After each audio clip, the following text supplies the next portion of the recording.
This ain't no ordinary stream. From the ashes, Phoenix talks manifest in a dream. Got a growing channel, YouTube's where the wisdom resides. For all the nest members, no truth can ever hide. She's an under detective on the digital beat, questioning the unthinkable, bringing fire to the heat. With a mind so advanced, highly intelligent and bold, part of the hive mind with birdie stories to unfold. Common sense is a superpower, cutting through the noise, unlocking closed minds, amplifying all our voices. Phoenix, Phoenix, what do you see? Unlocking knowledge for you and me. The nest is rising strong and true, sharing wisdom, me and you. Clap, clap, clap for the truth we seek. Every answer, week by week.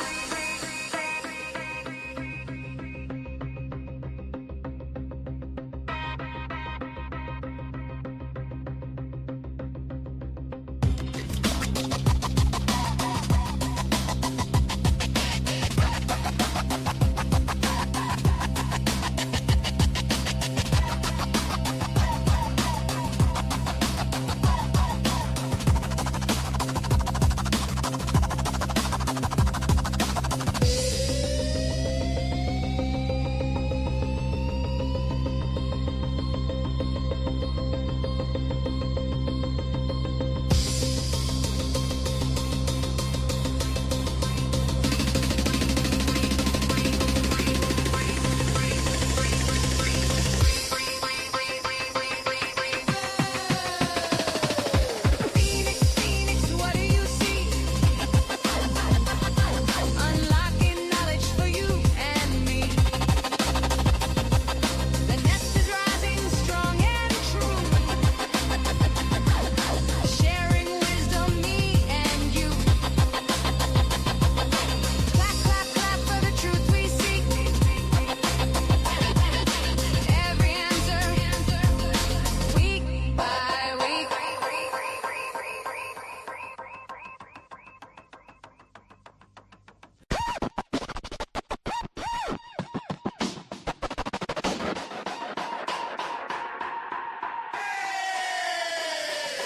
Phoenix, Phoenix, what do you see? Unlocking knowledge for you and me. The nest is rising strong and true, sharing wisdom, me and you. Clap, clap, clap. All right. Well, hello. How are you, beautiful people in the nest? Get on in here. Let's get this show on the road. How are you all doing this beautiful Tuesday afternoon? I hope you all are doing well. We have got, I want to rename this because not only are we today talking about the Idaho Four, the time gaps in truth, exposing the timeline discrepancy in the Idaho Four case, and oddities. So I wanted to throw that in there because there are so many oddities with this case. Type a 1 if y'all agree that there is so many oddities. Yeah, we're going to start with the timeline discrepancies though. Toss a 1. Let me welcome everyone into the room. Hello, hello. Good evening from Southwest Washington. Well, hi, Lisa. Welcome back. Welcome from Tucson, SC. Hey, Vicky. Kentucky, Kentucky. Misinformation. Love your name. You made it to alive again. And Christina finally caught it to alive. Great. Rebecca, hello. Hello, beautiful Karen from LA. LA in the house. SC, your first live ever. Well, welcome, welcome. Christina from Indiana, South Carolina. Oh, SC, hi. Hey, Jody. Hey, Nestor, she said. Love the song. Hey, Phoenix. Hey, Jody. Hello, fellow Nesters. Beautiful OGs in the house. Hello, everyone. All right, so let's do this. I have been so busy. As you know, I'm writing a book, almost done. I figured I'll be done either by this weekend, Sunday at the latest. Get that done. It's going to be all digital, simple, quick, fast, easy, and you will be able to purchase it right from the justiceforall.com. So it will be in there. Dana, in my RV for Kansas. You know, I lived, and you guys are going to laugh, and it's okay if you laugh. I lived in an RV for 2 years. We had enough of COVID. We decided we were going to get on the road and travel, and we did. And we loved every minute of it. I wish I could go back to those days where we were just like free and wild. We went and saw the Grand Canyon. We went to Moab. We traveled all the way to Zion. Oh my gosh, where else did we go? We went to Slide Rock, Slick Rock. We went all over the place and we just enjoyed the heck out of ourselves. I'll tell you, that was a good life. Hey, Bo, welcome in. Welcome in. Yep, everything will be digital download. It'll be so simple and easy and quick and cheap. Yes, it is going to be amazing. Living that. Yep, it is. It is awesome. So let's get into it because there are so many timeline gaps. And I think more people are starting to see the timeline discrepancies in the Idaho Four. Wouldn't you agree? Yeah, if you've had some odd ones that you've seen, feel free to throw them in the chat. I'll go ahead and, hey, Renee, welcome in. So let's talk about the first one. You know, I like doing live digs.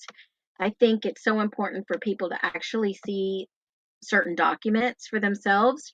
And that is why, real quick, the site Justice for All, FOURALL, it is up and running, and you can download your own PDF searchable file, and it's just so easy. So freaking easy to find the information yourself. Yeah, just hit the like. I forgot to leave. Well, yeah. The music's good, but make sure you leave your DNA a little bit more than they say Koberger did on the sheet, please. So, this amazing website, if you haven't visited it, please do. If you haven't downloaded the PDF file, please do. You will be able to see things for yourself. It's very evident, very simple. Did I just cut out? Hello, hello. Hello, hello. All right. Can you all hear me? Did I cut out? Testing, testing 1, testing 2, testing, testing, testing, testing, testing. Can you hear me? Okay. Testing 1, testing 2. I just don't know what happened.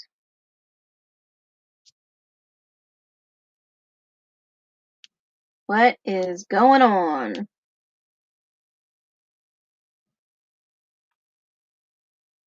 Testing, testing, testing. What is going on? Sometimes I feel like I've been unplugged from the internet or blocked. Can you all hear me? Testing 1, testing 2.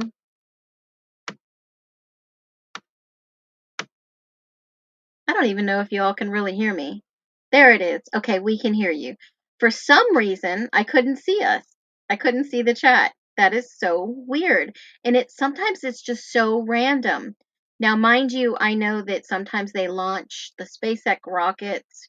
They do a lot of interesting things. So if I'm just chit-chatting along, her chat is on the screen. It wasn't moving. It was like it stalled. So I'm glad you guys are here. I'm glad I see you. I'm glad you hear me. And I was talking about the website. So if you haven't visited the website, haven't downloaded the PDF document, please do. It's so easy. It's so easy. That is so weird. And it happens just randomly. So let's do this. Let's go ahead and I'm going to pull up those documents. We're going to talk about the timeline because in stories, two different stories. For some reason, we hear some wild stuff in these documents, especially the interview from Bethany and the interview from Dylan.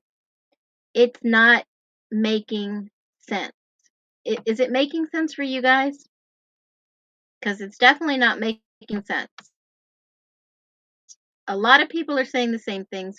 Of course, a lot of these people have read the documents, have analyzed their witness statements, and not all of them are the same.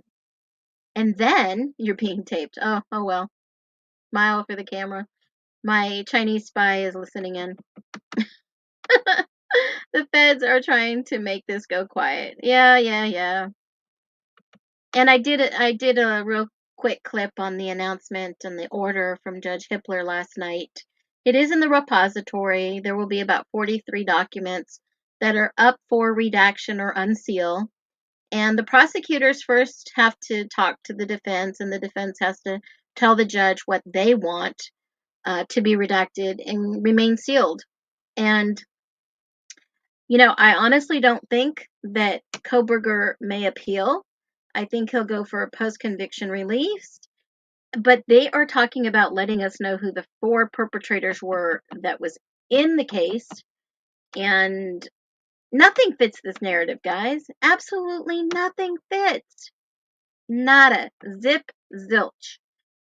I went through the documents yesterday one more time because there was a few I wanted to just take a look at. And, this whole crazy Koberger information on the cell phone search, that supplement number, if you want to write it down, is 136. That one doesn't even make sense either. Nothing makes sense on suspect vehicle 1. I did find something very interesting in the document. Very interesting. Super duper wild. So let's do this. I can share these documents with you electronically, which is kind of exciting because then you can actually see the documents I'm looking at the same time, obviously. So let me do this. Let me find this document real quick so that you have it. And let me grab my notebook. I do have a guide that I will put up on the website today, and then you can go ahead and see that. And here is my guide. Let me just take a look at this. I love this control find option. So if you've got your guide out, let's do a live dig real quick on these witness statements, because this will tell you the correct timeline. I don't care about the Linda Lane footage. I'm not talking about that at all. I think that footage is highly suspect. I am going with the simple grub truck footage. That grub truck footage that is streamed live online tells a totally different story. It does line up to some Linda Lane footage if that Linda Lane footage is the accurate footage. Now, the police mention this in the documents, okay? They do mention the Linda Lane footage. Now, with that being said, my timeline that I've had for quite some time matches up close, very close, to the 2:42:28 on Linda Lane, where you hear someone scream, "No, help me." Okay, now that matches up. 156 matches up with the arriving approximately at the home of 1122. Now, in the vicinity, because Eric Gower does not say where he drops these individuals off. He says at home, but he doesn't give a location. And remember, he is off duty at this time because of the warrant that came back that said he was off duty.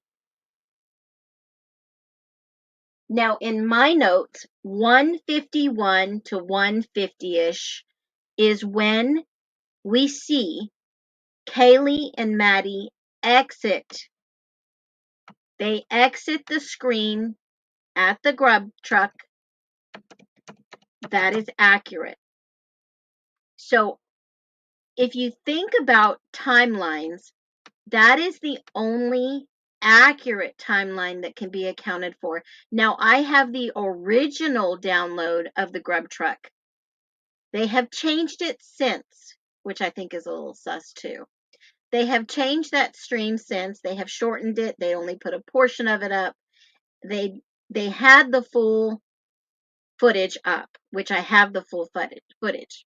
But with this witness statement that we see, this fits the timeline for 3 reasons for me personally. I'm not talking about any other creator.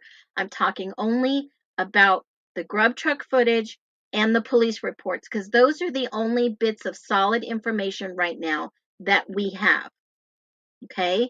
If you go, I got to put it up on the screen. Hold on. If you go to these reports from the Moscow Police Department, if you go in these reports and you type witness in these reports, you're going to see, I believe, let me look again, hold on. You're going to see 8 references to witnesses. And that's what you want to take a look at. This is where the piece of the puzzle falls together for me. Now, I don't know about you, and you can share yours, but if you go and you look at witnesses, the first one is talking about, what was it? They cleared these witnesses, the dean. The first one is the actual 123 on 1/20/23. Now you got to look at the timestamps too, because they already have Koberger in custody. Okay, this is on page 75 that they start talking about possible witnesses. So Tyson Barrett comes into play, and he gives an account what happened at King Road.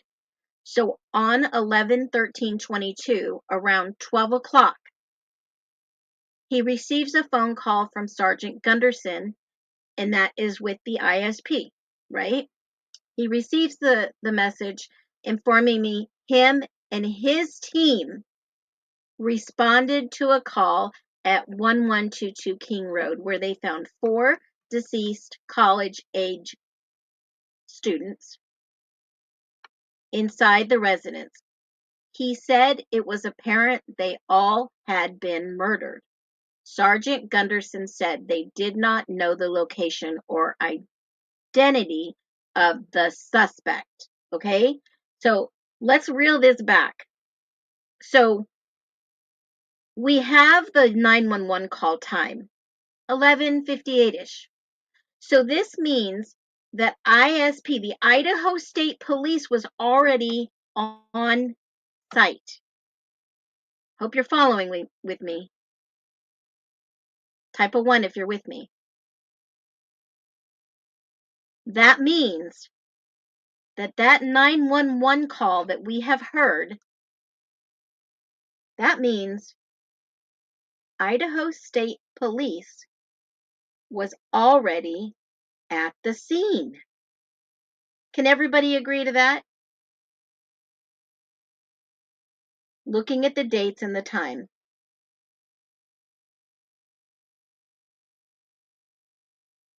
Okay, so did they just intercept the call? Are they on a same frequency or what?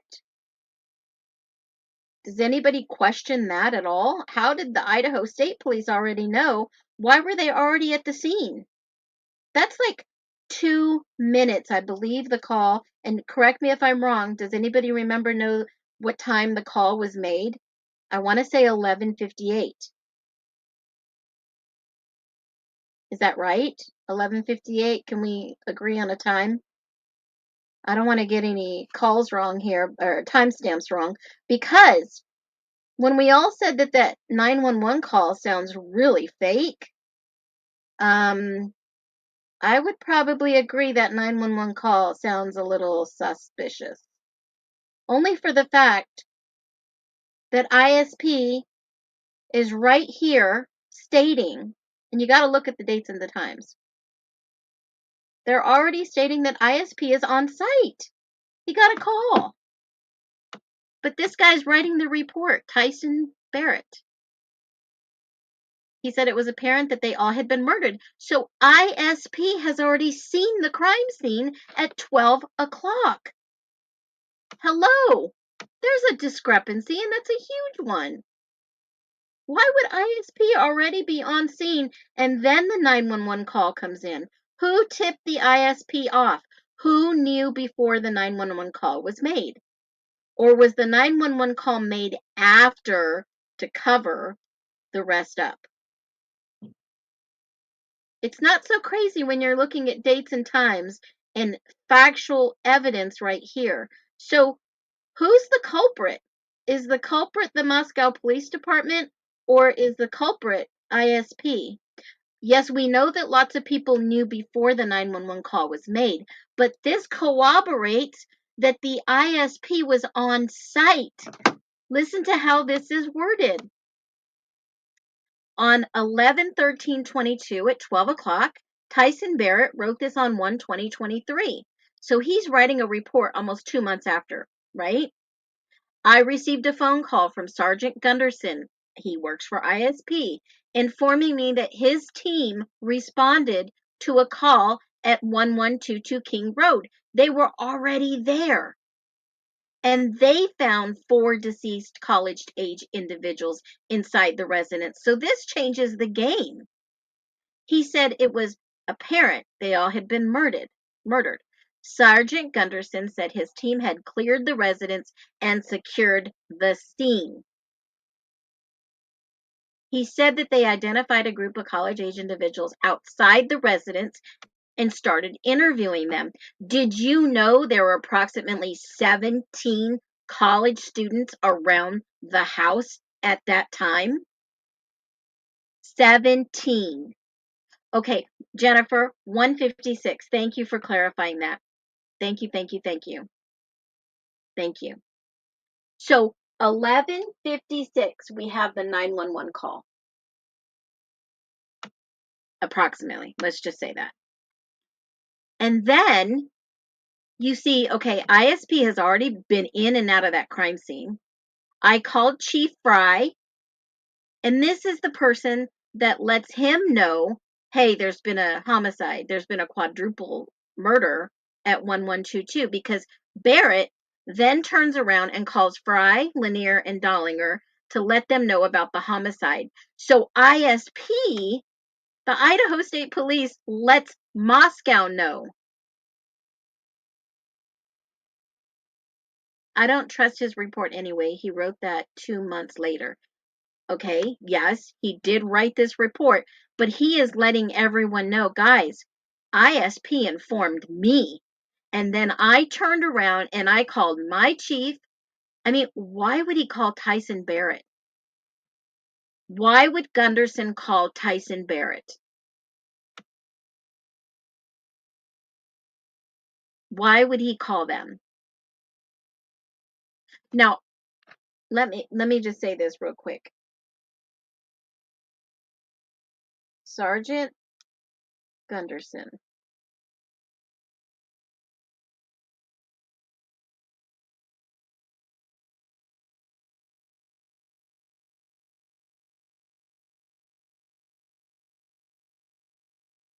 Oh, I do apologize. Let me correct my error. Eric Gunderson was the detective, yes. He was the detective for Moscow Police Department. So he was formally, and I'm getting a little confused.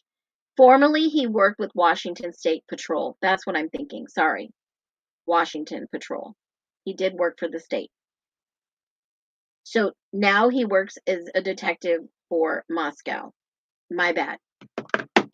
But still, he got a call from Gunderson saying that he responded to this scene at 1122 King Road.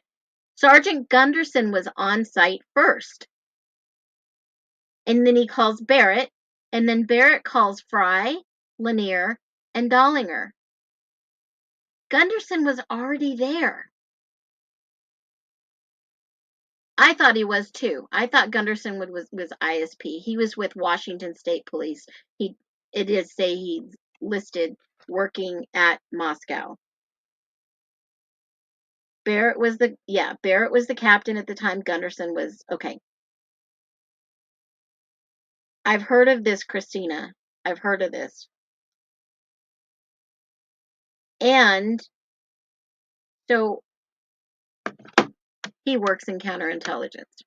Okay. So he calls and says, my team was already there. The call came in at 11:56, but he's writing the report that at 12 o'clock he got the call. You know, it's very easy to grab somebody's phone and verify times. This is what keeps things accurate. So he got a call about 12 o'clock. How could his team have been there on site and through the house in 4 minutes? They're all related. They all know each other. How could he have gotten on site and went through that crime scene in 4 minutes? 4 minutes in the timeline. Then he called Sergeant Lawrence, told him about the homicides, and asked him to call in Detectives Lawrence, and he would call Blaker and Corporal Payne to assist as well, because they were slated to rotate into detectives soon. Sergeant Lawrence said he was also calling the Idaho State Police and asking Region 2 detectives to process the crime scene. I called BE, U of Dean of Students, we all know who that is, and BL with the U of I Public Office of Safety, and informed them of the homicide because the residence was near the U of I campus and the victims appeared to be college students. When I arrived on scene, now he doesn't put a time when he arrived on scene. So the time he got the call at 12 o'clock, it doesn't say what time he got on scene. I met with Sergeant Gunderson and Sergeant Lawrence on the street in front of the residence. We briefly discussed the scene, and I was given the names of 4 individuals who were killed. Then he puts their names. I was also told 2 of the witnesses outside, DM and BF, were roommates and were apparently inside the residence when the incident occurred. Now, they say apparently inside the residence when this happened. Apparently. It doesn't say confirmed. It says apparently. Sergeant Gunderson told me a dog was taken out of Kaylee's room and transported to the Humane Society for safekeeping. He told me it didn't appear the dog had gone into the rooms where the murders were committed because it didn't have any visible signs of blood on its body. Now, obviously, we know Murphy didn't have any blood on him. And what happened when we saw in Payne's statement yesterday, when he walked to the 3rd floor, Kaylee's bedroom door was open and Murphy was laying on the bed. Yeah, it is really way too vague. I agree. I contacted U of I Dean Blank, gave him the victim's name, and asked if he could verify if they were students. He contacted me later and confirmed that the 4 were students, but didn't have any emergency contact information for them other than their permanent addresses. So here he says an hour and 4 minutes later, the University of Idaho sent out a vandal alert via text message of the homicide. At about 1:30, we moved the witness, who believed were students that patrolled, identified on King Road, to the Moscow Police Department training room. That's when you see Dylan walking with the officers They take her to the police department. Okay. Now,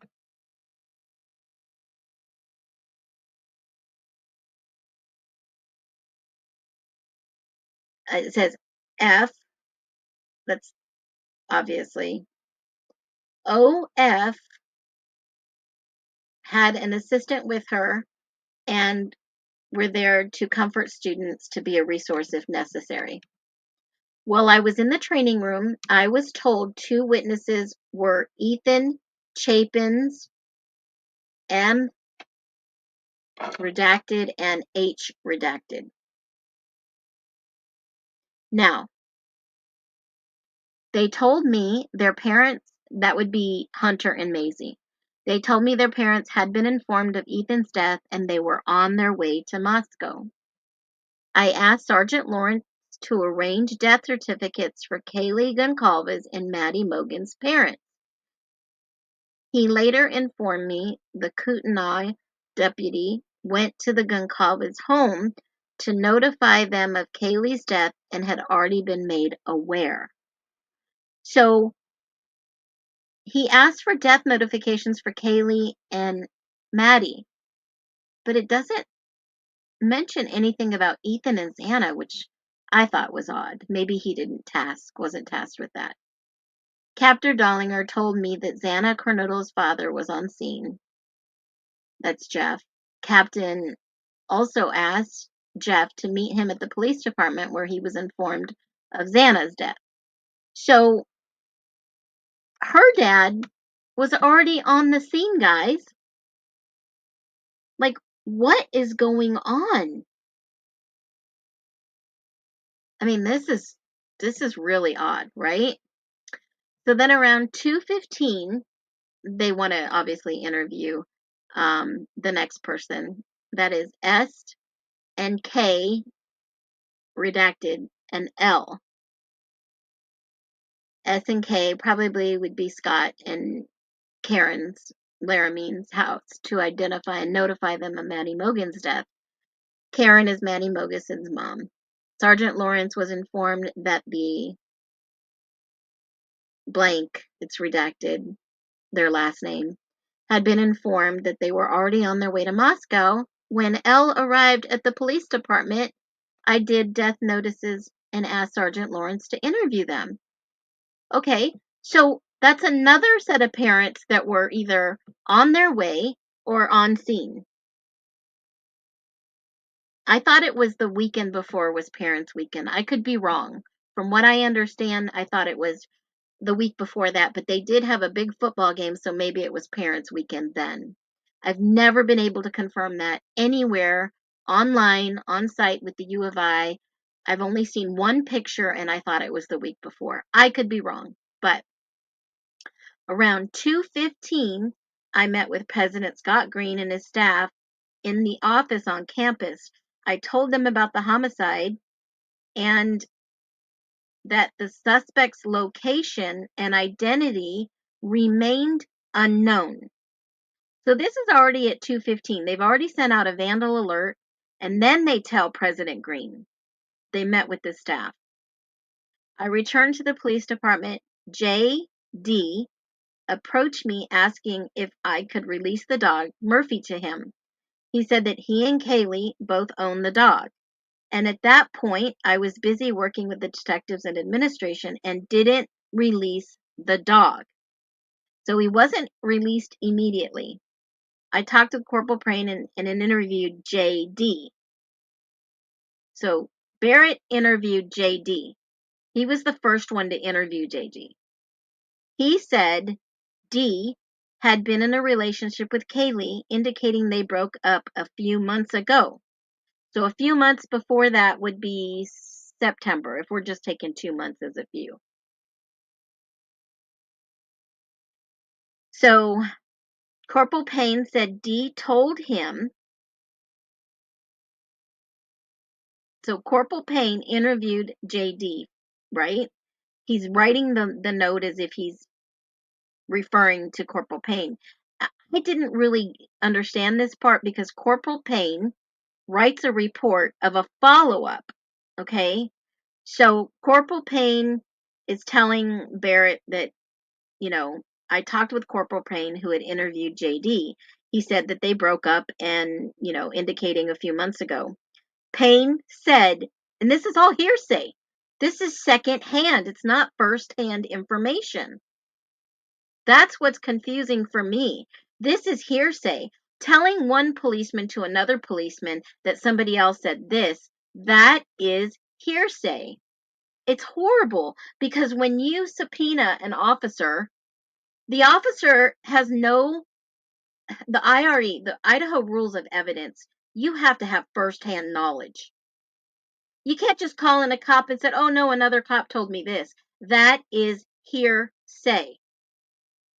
So that would mean that Payne would have to take the stand and tell him exactly what JD said. But um, Payne doesn't record very many conversations, guys.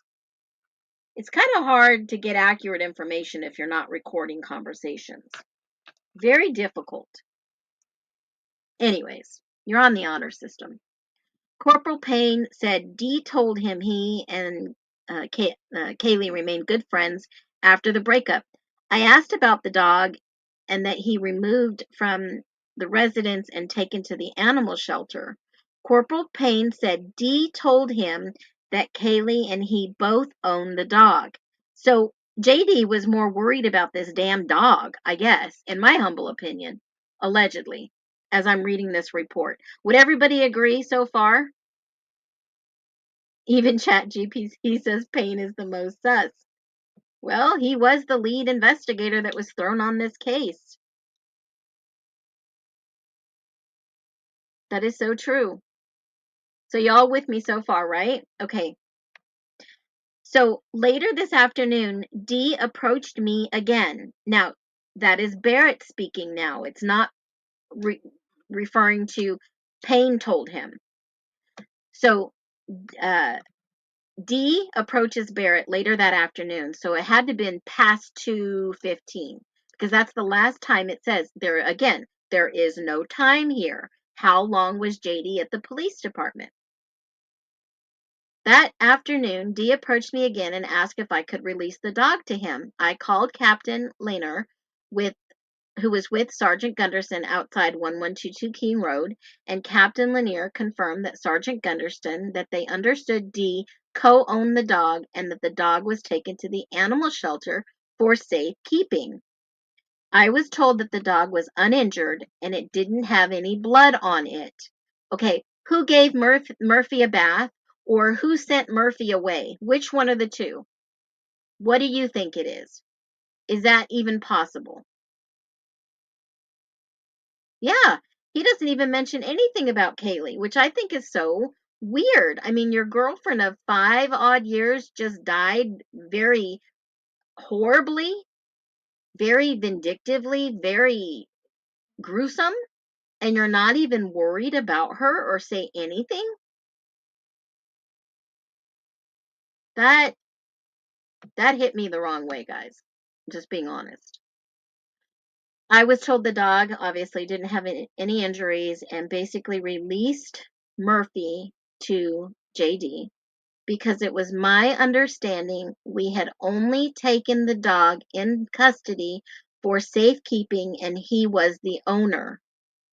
That was like evidence at a crime scene? No? I mean, really? The dog was evidence at a crime scene. That he was basically the owner now because with Kaylee gone, that becomes his dog. I asked the patrol officer to meet Dee at the animal shelter to release the dog.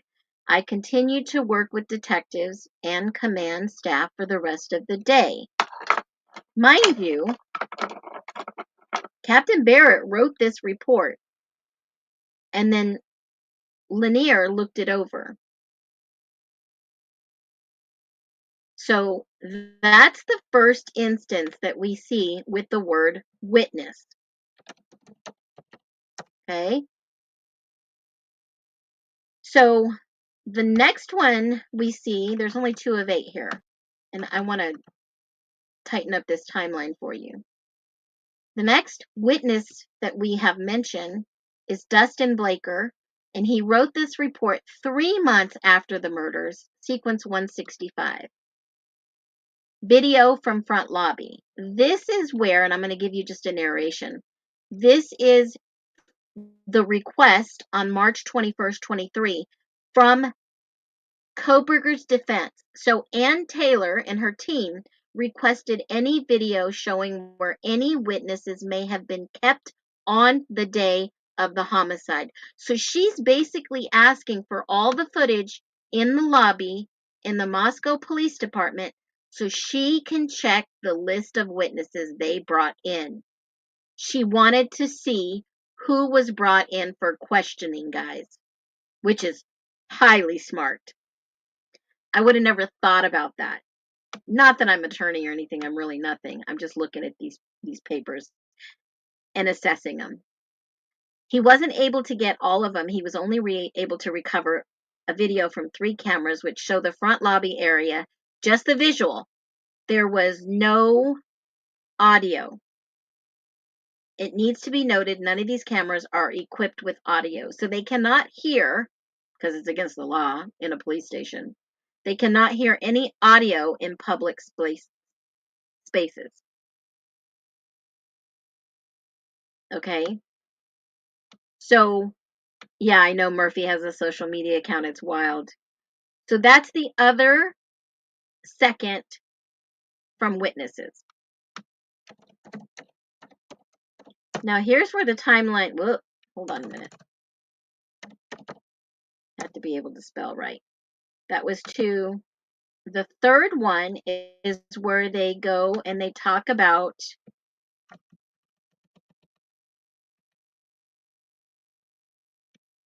KO interview. Now, if you remember, who is KO?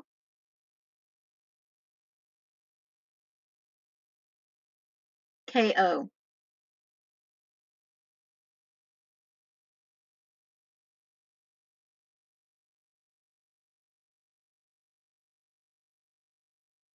KO.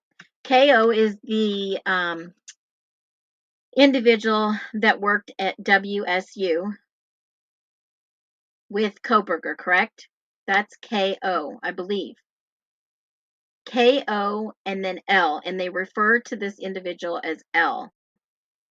Okay? So let's get into it. And this report was actually written on 10/10/23. That means they didn't do any investigation work for about 10 months. 10 months. They didn't call any witnesses in. Like, what in the world are we watching? No evidence. Here's the narrative. On October 10th, I met with WSU student KO, hereto referred to as L. Now, I don't know why they would refer to somebody unless they had maybe a hyphenated name in reference to this case. So this is a WSU student. And FBI agent Hilly was there for the interview, as well as the FBI interpreter, which tells me that this was the Asian person that worked with Koberger. That is what I'm getting from this report. Can everybody agree to that? Or maybe you have another perspective. I would love to hear it.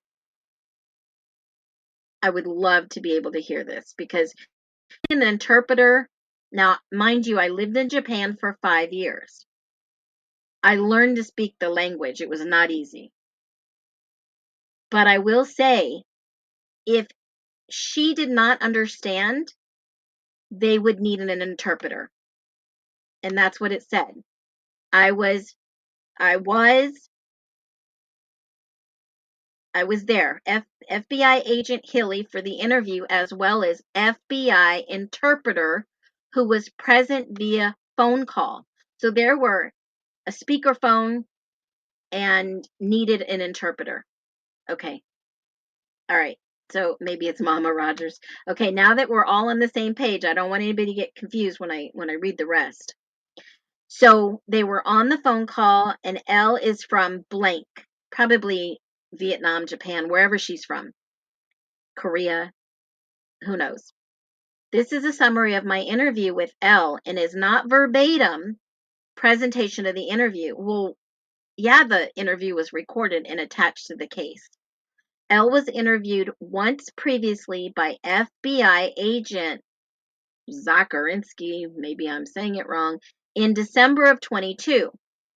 Okay, so this is almost a year later. L was a former teaching assistant with Koberger and shared an office with him for fall semester of 2022 at WSU. I began by asking L to tell me how she met Koberger. L stated they were both TAs for the criminology program at WSU and shared an office in Wilson Short Hall.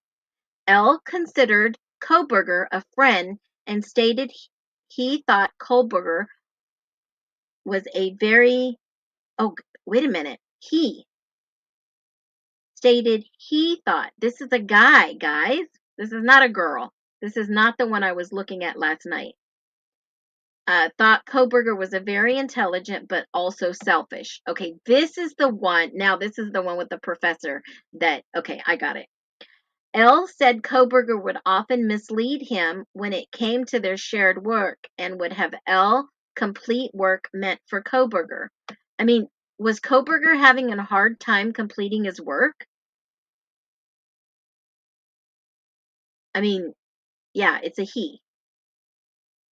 I remember seeing this one. So allegedly, this guy is the one that had, obviously, Koberger did have a problem with the professor because of some scope of work he was asked to do and didn't feel it was ethical, which I get. I've been in the situation. So what he meant is he said Koberger came to his dorm room on an occasion around the time of the homicides. L was unsure of the exact date. After L asked him for a ride to class, L also added Koberger began to talk more about the unusual after the homicides. L characterized Koberger's conversation as those coming from someone who wanted to vent.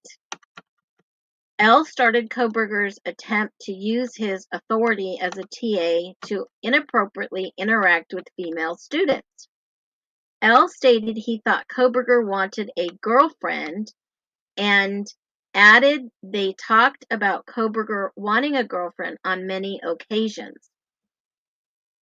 L said Koberger told him he might lose his TA position over an issue with Dr. S. Well, since we're on a live dig, let me show you who Dr. S is. So we'll go WSU, Department of Criminology, professors. And this is why I find this super interesting, and the timeline is so crazy. So crazy. So if you go down and you look at criminal justice and criminology departments, faculty and staff, find a Dr. S. Oh, here he is. Okay. And he's at Wilson Short Hall. And let me pop this up on the screen so you can see this. Staff, faculty. He's under both, I believe. And I just found it very interesting what I learned. Share this tab instead. Okay. So hopefully you guys can see this, faculty and staff. Well, oh wait, I missed the chat. Would you say Brian N is still rambling on about stalking bullshit? Yeah, they're gonna keep doing it. Did you see old Bill Thompson at it again, saying that he was stalking now? Okay, so let's look at John Schneider and let's take a look at what he does. Oh, He is assistant professor, career track, alpha, what? Pi Sigma? Interesting. Went to the university. Yeah, yep. Okay. So, he was the first WSU adjunct in midst of his 30-year law practice. During the career, he defended nearly every type of criminal case from simple possession to first-degree murder. Wow. Professor Snyder enjoys teaching courses that cover intersection of police work and the courts. Oh, okay. Courses taught criminal law in America, criminal procedures, and evidence. Wow, that's pretty impressive. Okay, not so bad, right? Not too bad. Let's look at his CV. Let's just open up that bad boy and see how much experience he has. Let's see what he does. And this is Brian Koberger's professor at WSU at the time. And it is pulling it up.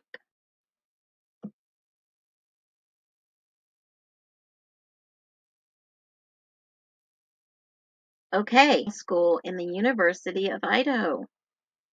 Okay.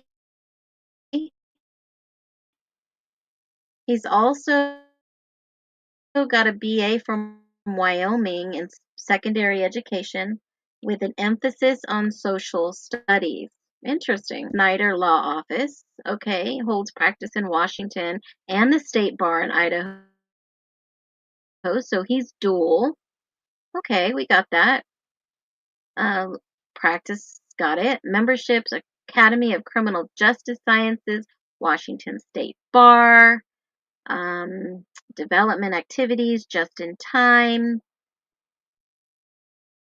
Gosh, he's got a boatload of experience here. Wow. FEMA certified, workshop, conference attendance, outstanding criminal justice awards, faculty, outstanding professor. Wow, he's done a lot of teaching, lots of seminars. Shoot, this thing's 6 pages deep. Books, published intellectual contributed. Ugh, I can't say the word. Contributions. Books, journals, other presentations given, busted, criminal justice in Pullman, contracts, federal grants. Interesting. Wow. And this is the professor that Koberger worked for. So co-investigator on a federal grant in, it doesn't say. Oh, here it is. Effects of marijuana legalization on law enforcement and crime, January 2017 to June 30, 2020. Wow. He's got some other contracts, non-federal grants, other federal contracts, 2010, 2006, December 19, non-federal with the Highway Patrol in Montana, journals, other progresses, university services, consulting, outreach support, center, governor's commission, extension of civil rights coordinator. Well, he's got an interesting background. Interesting. So let's see what else we could find real quick.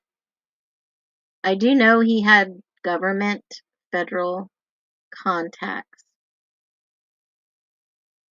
Because if I go on Snyder, Washington State University,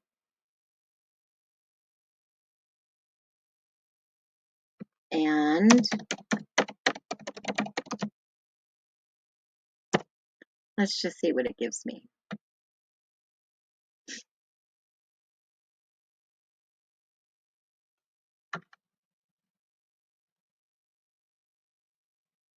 It says, here it is.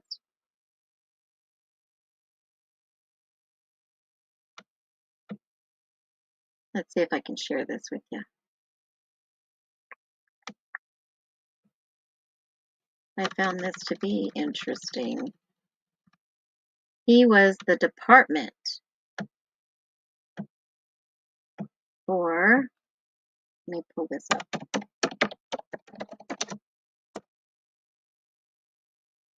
Department.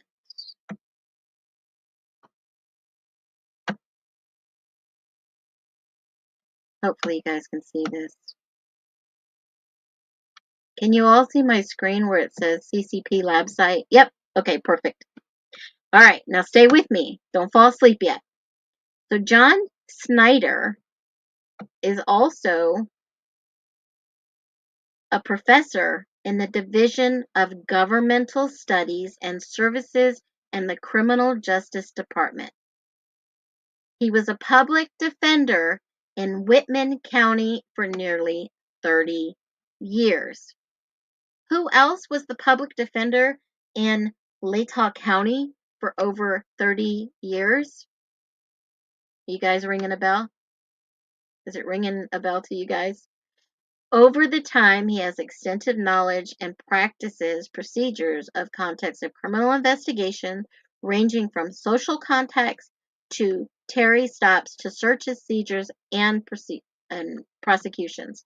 More recently, his work has involved community outreach in a number of subjects, which, along with his legal training and expertise, will prove valuable in both the focus group and interview activities of our research.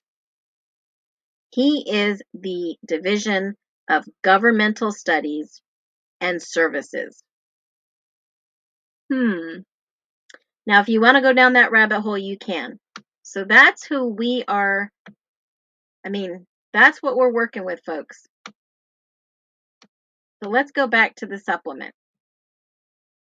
Let me go ahead and grab this real quick. Looks like the type. Yeah, if you know, you know. Do some homework on this guy, guys.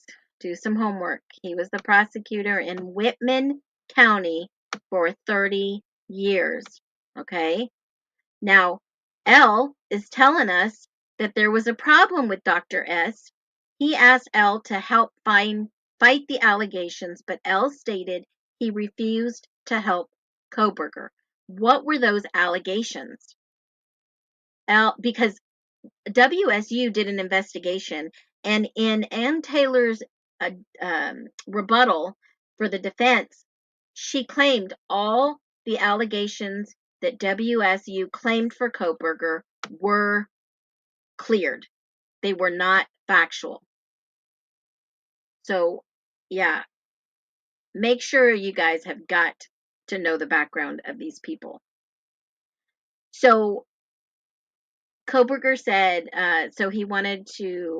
he refused to help Koberger. He said Koberger as a dishonest person. Now, I don't know what that's in reference to, but this is L claiming that Koberger was a dishonest person. I don't know if, obviously, they were both TAs, right?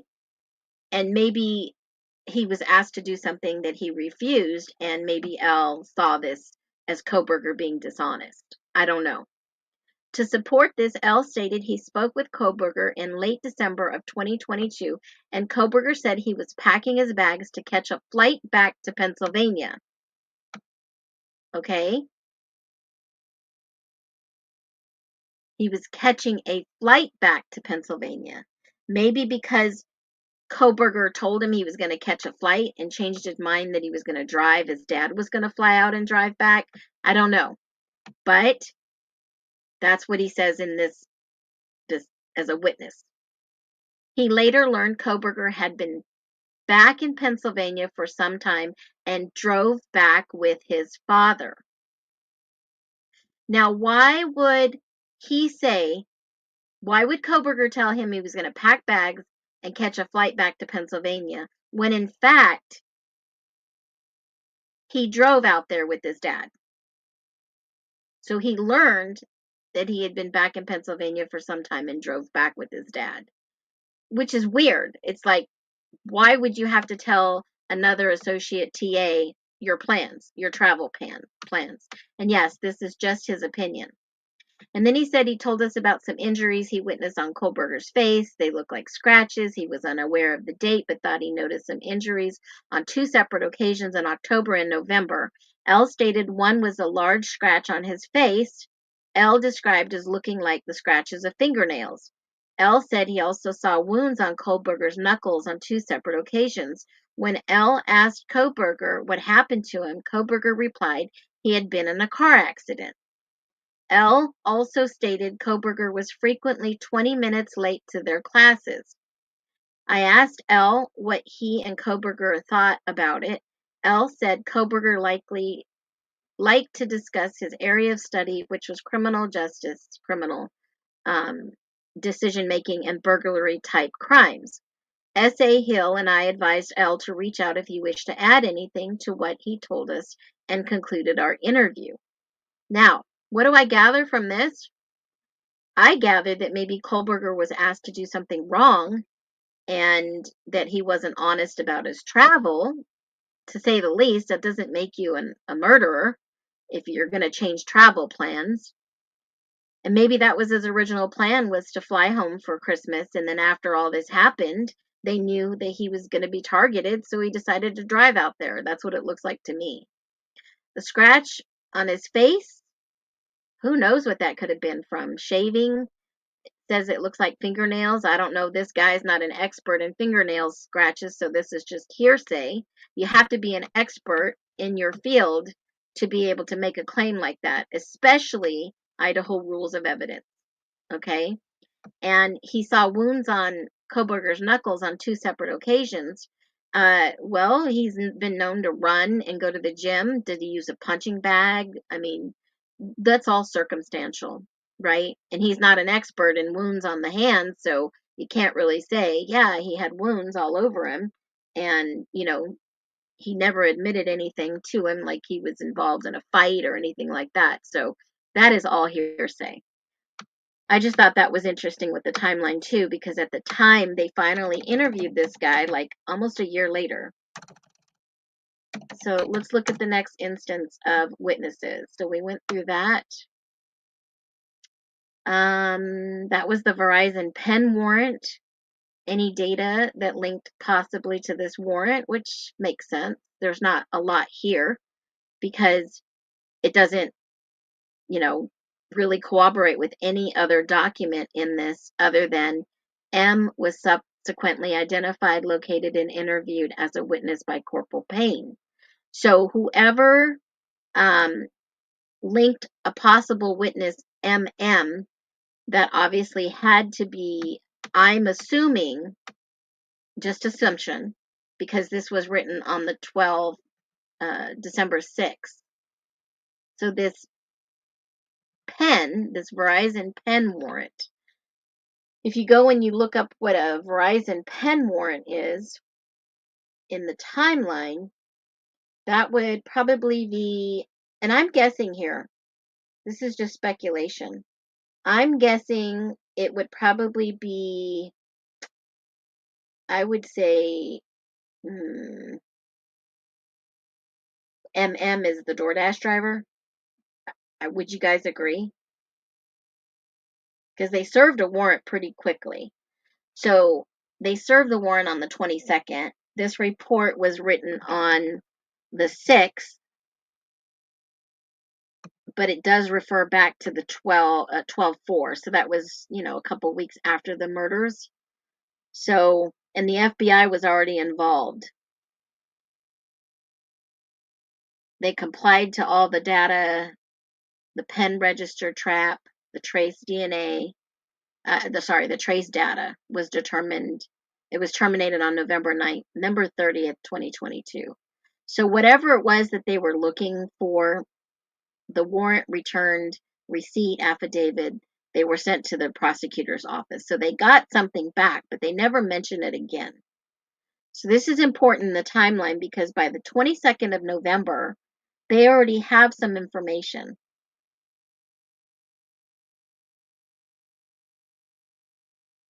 I'm trying to catch up real quick on the chat. And that's just basically allowing the incoming calls associated with a specific number, but they didn't put a number here. They did not list a number, and they did not list, I know the pen register is for outgoing numbers dialed, but it's also like a trap and trace. So they did it until November 30th, 2022. So they only did it for 2 weeks. But none of that data ever came back. So whatever they were looking for, they found something but never disclosed it and kept it hidden. So let's look up on the timeline for the witnesses. Okay, this is the actual narrative on the warrant for, okay, so 12/13, just a couple weeks after. This timeline is all over the map because they really didn't do this in like a certain form or fashion, or all the documents that we're not seeing that they have not released in this case would fall into place and be in order for us to say, oh, they went here, they went there, and then they went here. But this is the warrant for Queen Road. This is the warrant for the Queen Road apartments. So they knew in this timeline, they knew there was possibly other suspects before they came up with Koberger's name. You're going to see this in a minute. Okay? Now, when you look at this timeline of 12/13, they wrote this on 11/23. I was granted a search warrant. This is just 12 days after. They took 4 blood swabs of J.S.'s apartment at Queen Road. Now, we all know who J.S. is. John Showalter. We know this. John Rogers Showalter. It's been public all over the place. So nobody is doxing anyone. Nobody is telling us anything we do not already know. And there is a petition to reopen and question him, right? Continue the investigation. So 2 weeks after I applied for the search warrant for 500 Queen Road, that's approximately, and the warrant was based off the following information. OFC House, Officer House, and I responded to Queen Road at approximately 10 o'clock at night on 11/15. That was 2 days, well, the 13th of the morning, 2 days after the murders. We walked on the common walkway in front of the door to S's apartment and observed the exterior door. The area around the door had numerous spots of dried fluid, which appeared to be rust drops from a metal roof above the apartment's door. These drops were mainly on the wall next to the door frame, not on the frame itself. I observed what appeared to be a different fluid spot on the door, approximately 8 inches up from the bottom of the door under the knob. I also noticed the deadbolt plating was clean, polished silver and had no dirt on it. I walked away from the door in order to conduct an interview and possible witness. OFC House and several members of the ISP forensic unit, to include Detective Hugh Powell, walked back to Queen Road. I met up with Officer House and Detective Powell a short time later, and they told me they believe the spot of fluid, dried fluid, on the door displayed similar characteristics to that of dried blood. Namely, Detective Powell stated the spot displaying the cracked texture common when blood dries on the surface. Well, holy hell, Batman. Why not just luminol the whole freaking door? Okay? This is JS's apartment on Queen. JD lived on King. So when you think about it, why didn't they just luminol that whole freaking door? In my humble opinion.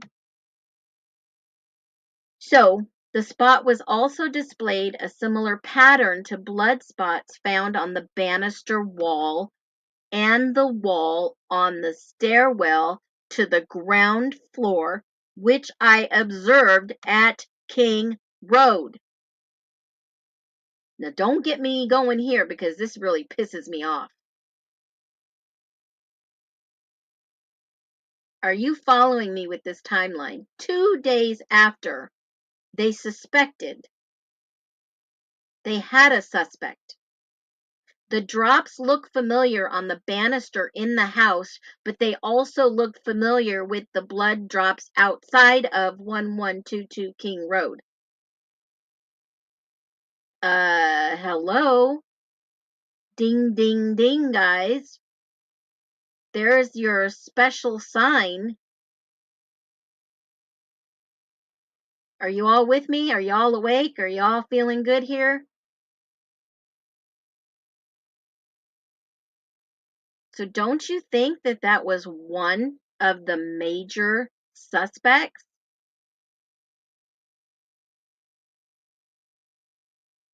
No, apparently JS wasn't interviewed until 2 months after.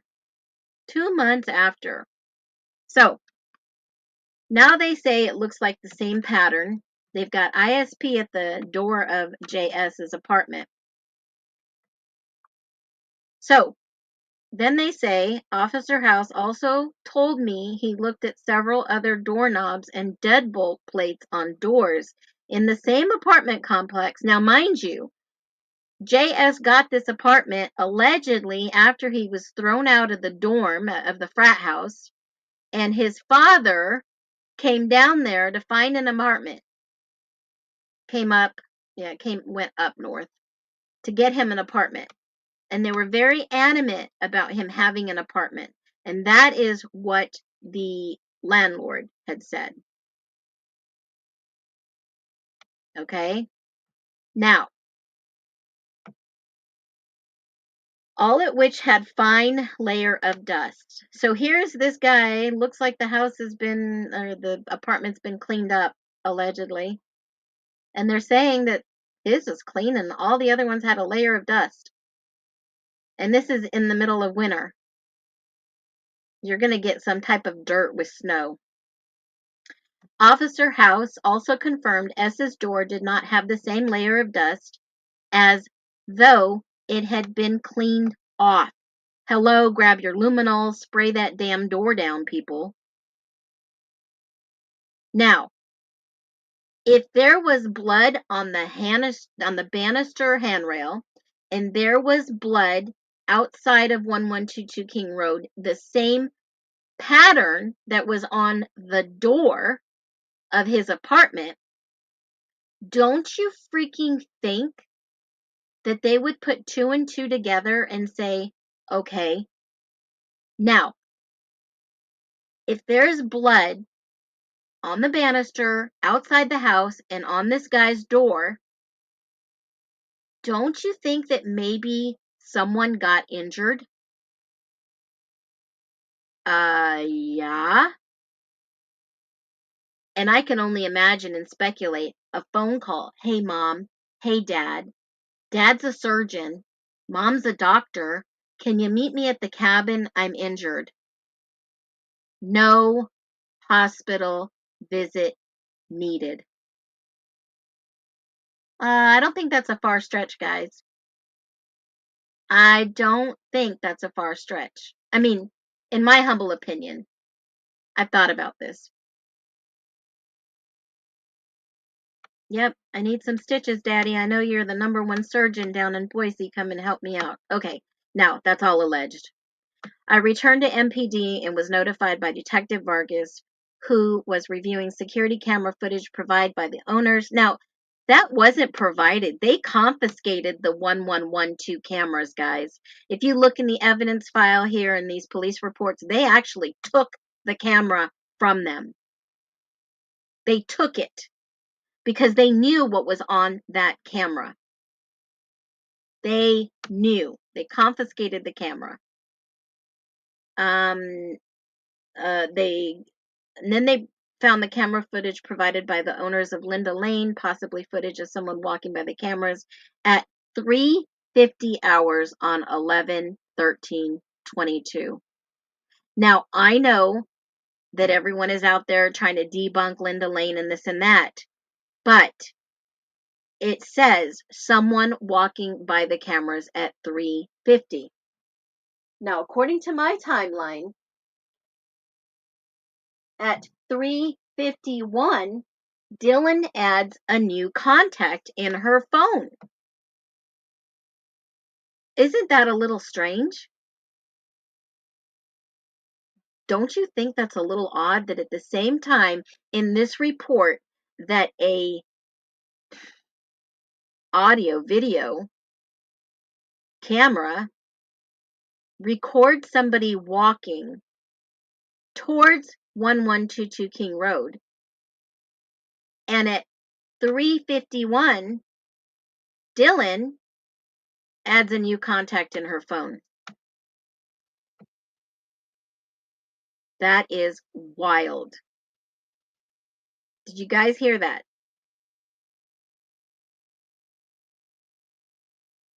Someone walking, caught on camera at 3:50 a.m. walking towards 1122 King Road, and Dylan ends the contact at 3:51. It would take about a minute to get there. Okay. I watched the film with Detective Vargas. The cameras show the parking lot of Linda Lane, which is situated directly south of Queen Road. The frame captures a portion of the Queen Road parking lot in front of the blank, but it does not capture the apartments themselves. The area of Queen Road is much darker than blank Linda Lane. The video is infrared and thusly displayed in black and white.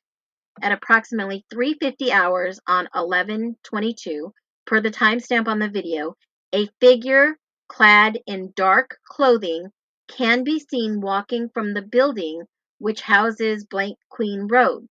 The figure walks west of the parking lot and leaves the frame of the video as the figure enters the sidewalk between the two other apartment buildings at Queen Road.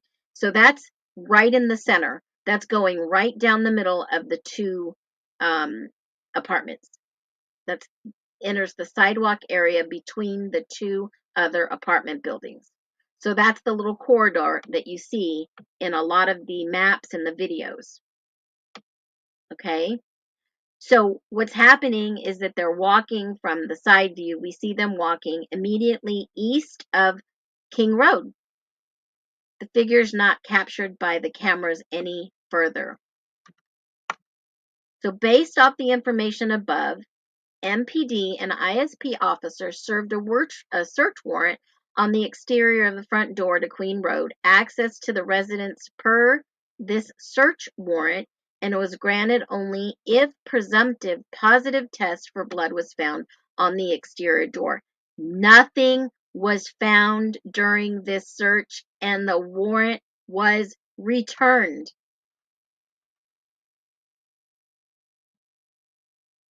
Can you believe that? Nothing was found during this search, and the warrant returned. Nothing to see here, folks. Keep moving on. Keep moving forward. Then, a week later, well, 10 days, SP Moscow Officer Morris was contacted by JS, a maintenance worker for blank, which manages the Queen Road. S told OFC Morris he conducted a routine maintenance order at the Queen Road the day before, and he discovered something of note. This is where it gets good. I had OFC Morris call S and place him on speakerphone so I could talk to him. I asked S to tell me what he found. S told me he and another maintenance worker entered the apartment on 11/22, just 11 days after, in order to check on, hold on a minute. Is that, yeah, 9 days, sorry. In order to check on a water quality complaint made by the tenant. Well, what is water quality complaint? What do you think that is, guys? A water quality complaint at an apartment building. What is that even?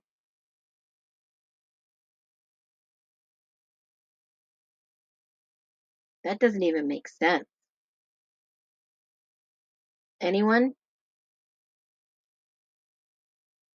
What is a water quality complaint? Jeez. Anybody have any guesses? Pressure? Yeah, pressure or sewage. Rusty water. Interesting. I wonder if something was flushed down the toilet. Okay, so in order to check it, both men checked the kitchen and did not notice any issues. S said he entered the only bathroom in the residence and began to inspect the drain. And other maintenance worker advised there appeared to be blood on the shower curtain. S said he looked and discovered what appeared to be two separate smudge marks on the shower curtain, which appeared to be dried blood. S described the smudges as 1 inch by 1 inch. That's kind of tiny. S said he then noticed another smudge of what appeared to be dried blood on the toilet flusher handle. That's the flushing mechanism. Then he appeared that there be splattered of dried blood near the light switch on the interior wall of the bathroom. I asked S to describe the marks.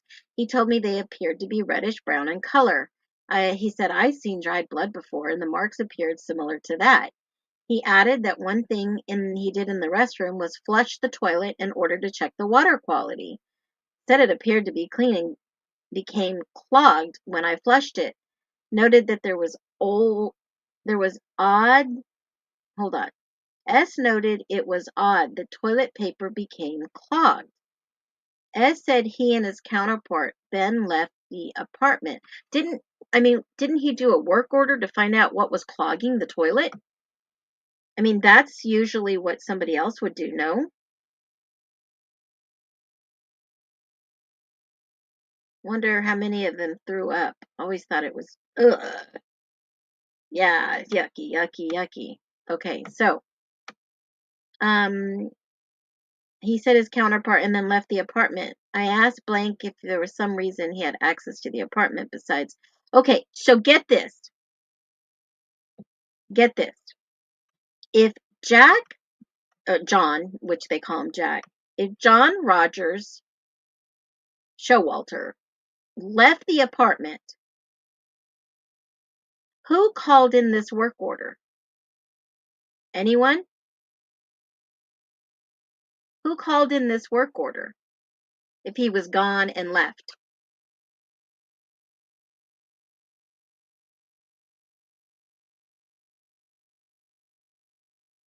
Trying to catch up the chat. Somebody called. Somebody called maybe to get inside. They had somebody else do it. I mean, he lived alone in that apartment. So somebody had to have called to get the maintenance guys to go in there and say, hey, I want you to go take a look at this apartment. Maybe this is all speculation. But anyways, he was said to be gone that whole entire time. So how and why and who called in a maintenance issue? I mean, that would be maybe the neighbors. Yeah, somebody called in and said, hey, there's something wrong with our plumbing, and maybe it's the people next door. Who knows? But no one was there. I served a search warrant, and Jake Schwecke, boy, that name sounds familiar. We discovered the blood smears and spots in the locations as described. In addition, there were more blood spatter spots on the wall, entryway, and into the living room. Somebody was injured. Something stinks in Moscow, guys. They said the whole building was backed up. Wow, something happened. Samples were each collected, and that actually should be 4 in total. And ISP Detective Talbot took photos of the residence. Upon completion, I left the required paperwork on the couch in the living room because nobody was there. No resident was there. So they left the paperwork on the couch and took a photo of everything. All units cleared without further incidents. So, whose blood was in JS's apartment? Whose blood was it? Allegedly, the samples they took. Who was it? Whose was it? I wonder. So the timeline goes on a little further and it just gets really wild. But there is also one last witness statement. That's the guy, the maintenance guy that came in and said, hey, by the way, there's all this stuff. So another witness statement that really tells the story in the timeline is good old MO, which I do not know who this is. MO. I'm sorry, MC, that's got to be Maisie. That's Ethan's sister. She's got some interesting things to say in the timeline, and she was interviewed on December 1st. Corporal Payne and Danny Vargas took this, and they interviewed Maisie. Some stuff was said about partying and all that good stuff. Nothing really massive. Nothing really, like, off the wall. Somebody else was interviewed, PE. I don't know who that is. PE. They talked about the whites, talked about partying, talked about some other things. Nothing massive really stood out to this. But the one witness statement that did stick out to me was the witness that saw Dylan and Bethany and some friends and LM outside at 2 a.m. outside of the 1122 King Road. That's one of the biggest ones in this whole situation that sees Dylan and BF out with 2 other girls outside the 1122 King Road. And with that, I'll do a part 2 to this because I'm just gotten started. So I'm going to leave you guys for now, and we're going to go over and watch Birdie because I'm interested to see what his stream is tonight. And as always, everyone, make sure you subscribe and hit all. 4 samples, my arse. I believe it was like a lot more than 4. I believe it might have been more. Maybe 9 samples. They claim it was 4. Yeah, part 2's coming in hot because I'm going to guarantee you guys are going to be blown away with what I found. If you aren't interested in what I found so far, you're going to want to be. Because are we really exposing a different timeline than what we've been led to believe? I think so. Make sure that you guys be well. Take care. Phoenix out. We seek every answer week by week.